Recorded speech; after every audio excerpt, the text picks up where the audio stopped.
Chapter 25.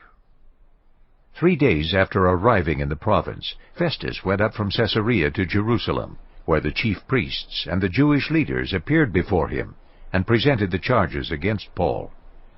They requested Festus, as a favor to them, to have Paul transferred to Jerusalem, for they were preparing an ambush to kill him along the way. Festus answered, "Paul is being held at Caesarea, and I myself am going there soon. Let some of your leaders come with me, and if the man has done anything wrong, they can press charges against him there." After spending 8 or 10 days with them, Festus went down to Caesarea. The next day he convened the court and ordered that Paul be brought before him. When Paul came in, the Jews who had come down from Jerusalem stood around him. They brought many serious charges against him, but they could not prove them. Then Paul made his defense. "I have done nothing wrong against the Jewish law, or against the temple, or against Caesar." Festus, wishing to do the Jews a favor, said to Paul, "Are you willing to go up to Jerusalem and stand trial before me there on these charges?" Paul answered, "I am now standing before Caesar's court, where I ought to be tried. I have not done any wrong to the Jews, as you yourself know very well. If, however, I am guilty of doing anything deserving death, I do not refuse to die. But if the charges brought against me by these Jews are not true, no one has the right to hand me over to them. I appeal to Caesar." After Festus had conferred with his council, he declared, "You have appealed to Caesar. To Caesar you will go." A few days later, King Agrippa and Bernice arrived at Caesarea to pay their respects to Festus. Since they were spending many days there, Festus discussed Paul's case with the king. He said, "There is a man here, whom Felix left as a prisoner.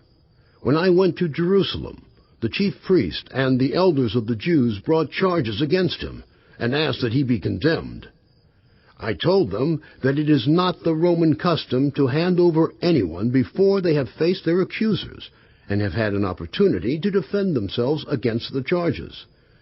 When they came here with me, I did not delay the case, but convened the court the next day and ordered the man to be brought in. When his accusers got up to speak, they did not charge him with any of the crimes I had expected. Instead, they had some points of dispute with him about their own religion, and about a dead man named Jesus, who Paul claimed was alive. I was at a loss how to investigate such matters, so I asked if he would be willing to go to Jerusalem and stand trial there on these charges. But when Paul made his appeal to be held over for the emperor's decision, I ordered him held until I could send him to Caesar." Then Agrippa said to Festus, "I would like to hear this man myself." He replied, "Tomorrow you will hear him." The next day Agrippa and Bernice came with great pomp and entered the audience room with the high-ranking military officers and the prominent men of the city. At the command of Festus, Paul was brought in. Festus said, "King Agrippa, and all who are present with us, you see this man. The whole Jewish community has petitioned me about him in Jerusalem and here in Caesarea, shouting that he ought not to live any longer. I found he had done nothing deserving of death, but because he made his appeal to the emperor, I decided to send him to Rome. But I have nothing definite to write to His Majesty about him.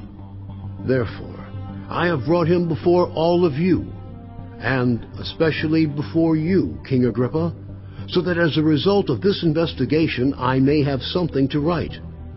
For I think it is unreasonable to send a prisoner on to Rome without specifying the charges against him."